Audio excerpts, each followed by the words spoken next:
So అయితే మరి మధు గారు మీరు అంటే ఇప్పుడు ఇది క్లారిఫై అయిపోయింది. మీరేమన్నా వాళ్ళకి ఫోన్లు చేయదలుచుకున్నారా? అంటే ఊరికే మాట కలపడానికి ఇంకేది కాదు. ఎందుకంటే ఉండవండి సినిమాల్లో, అసలు సినిమాల్లో మన అవసరం. నేను అదే దాసరి గారితో ఎప్పుడైనా ఆయన ఎప్పుడు తిట్టేవాళ్ళు, ఏమయ్యా నువ్వు పని ఉంటే కానీ రావు, నన్ను ఒకడిని, చిరంజీవి గారిని ఒకడిని, నువ్వు 10 రోజులకు ఒకసారి కలవాలయ్యా అంటే ఎవడండి లోపల రానిస్తాడు? మీరు ప్రోగ్రాం చెప్తే నేను లోపల రాగలను, నేను ఫోన్ చేస్తే మీరు ఎత్తి మీరు నన్ను చెప్పి అది ఎందుకు పని లేకుండా ఎలా అలా?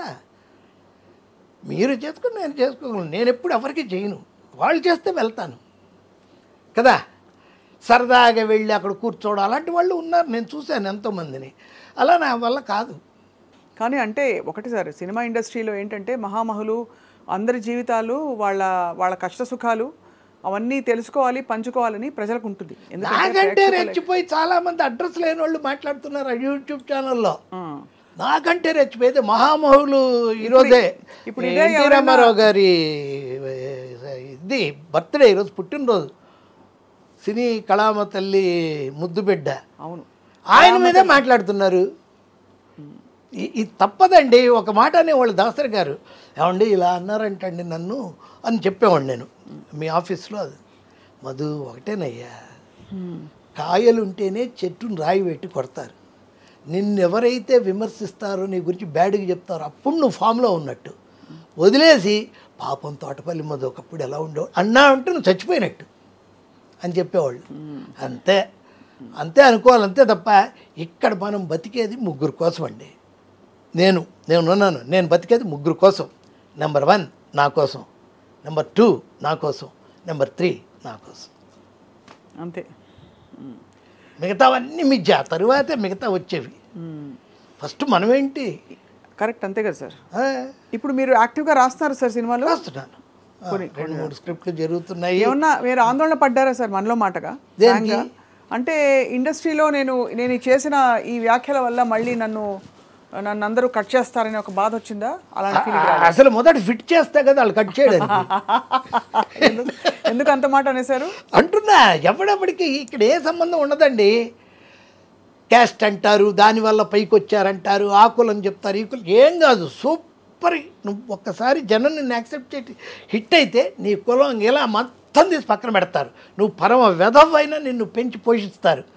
ఎప్పుడైతే నీ స్టార్డమ్ తగ్గిపోయిందో, as a writer, as a artist, as a director అయిపోయిందో, నువ్వు చాలా బుద్ధిమంతుడైనా సరే నిన్ను పక్కనున్న పిలవరు.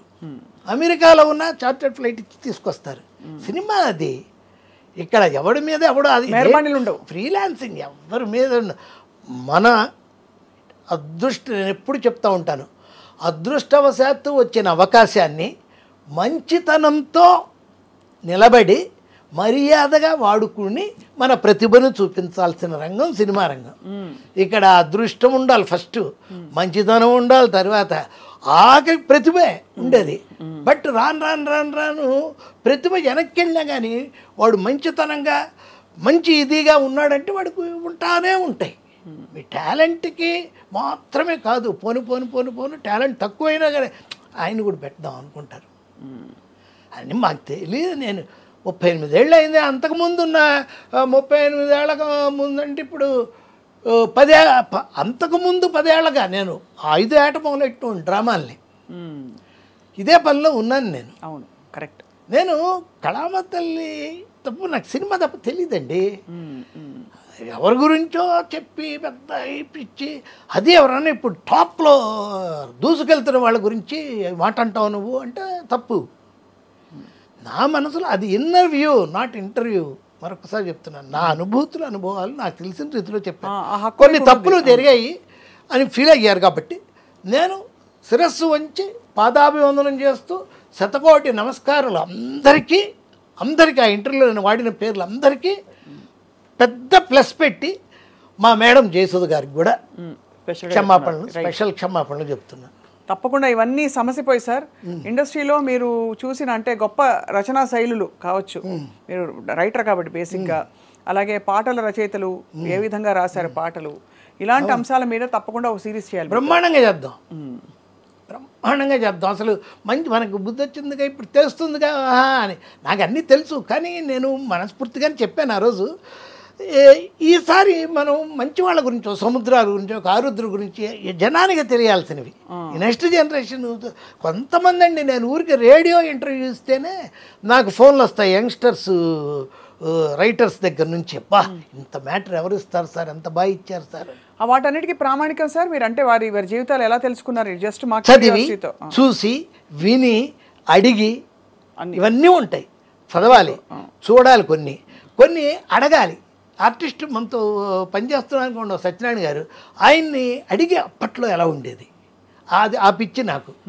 సో అలా అడిగి తెలుసుకున్న విషయాలు అడిగి తెలుసుకోవడం, చదివి తెలుసుకోవడం, చూసి తెలుసుకోవడం, నా దగ్గర చాలా మంచి విషయాలు ఉన్నాయి. సో అయితే మొత్తానికి మధు గారు మీ సినీ కుటుంబంలో అలజడులు అవన్నీ కూడా పూర్తిగా సమసిపోయాయని మేము నమ్ముతూ సమసిపోతాయని ఆశిస్తూ మీరు ఈ ప్రత్యేక ఏంటది ఇంకా ఇంటర్వ్యూ అని అలా దీన్ని క్షమాపణ చెప్పే ఇంటర్వ్యూ కోసం అంగీకరించి వచ్చిన సహృదయతతో వచ్చినందుకు మీకు ధన్యవాదాలు. నమస్కారం. అండ్ అలాగే ఐ డ్రీమ్ ప్రేక్షకులకు కూడా చిన్న వివరణ సవరణ ఏమిటంటే, ఇక్కడ వచ్చే వ్యక్తులందరూ ఒక స్థాయి ఉన్న వ్యక్తులే వస్తారు.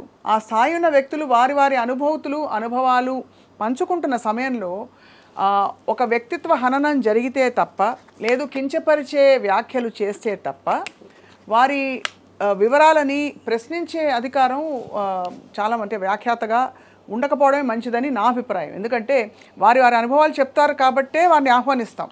చెప్తున్నప్పుడు ప్రతి చోట ఖండించి ఇదిలా చెప్తారు అదిలా చెప్తారని అడగడం సబబు కాదని భావిస్తూ, అట్ ద సేమ్ టైం అందరూ మనవాళ్ళు, అందరూ కావాలి కాబట్టి అందరికీ ఈ ఇంటర్వ్యూ క్లారిఫికేషన్ ఇస్తుందని చెప్పి ఆశిస్తూ నమస్కారం.